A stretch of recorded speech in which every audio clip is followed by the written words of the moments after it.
मी अरुण खोडके. शिवचिंतन.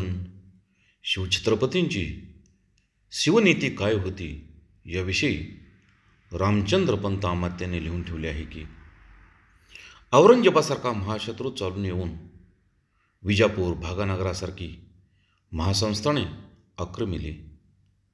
संपूर्ण 30-32 वर्षापर्यंत या राज्यांशी अतिश्रम केला.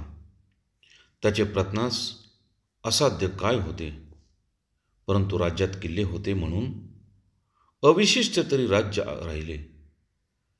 पुढे पूर्वत करावयास अवकाश झाला.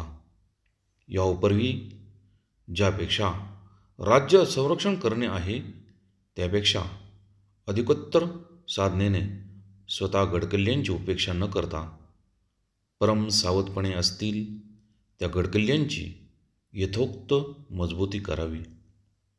नूतन देश साधणे, त्या देशात जी स्थळे असतील ती महत् प्रयत्नाने हस्तवश करावी. ज्या देशात गडकोट नसतील त्या देशात आपले राज्याच्या सरहद्दीपासून पुढे जबरदस्तीने नूतन स्थळे बांधित तो देश आक्रमावा.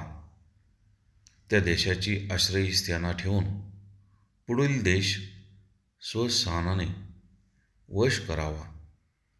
असे करीत करीत राज्य वाढवावे.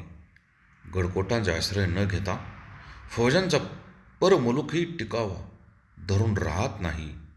फौजी विहिरीत परमुलुक प्रवेश होणेच नाही. इतक्याचे कारण ते गडकोट विहिरीत ते राज्य, त्या राज्याची स्थिती म्हणजे अभ्रपटल न्याय होय.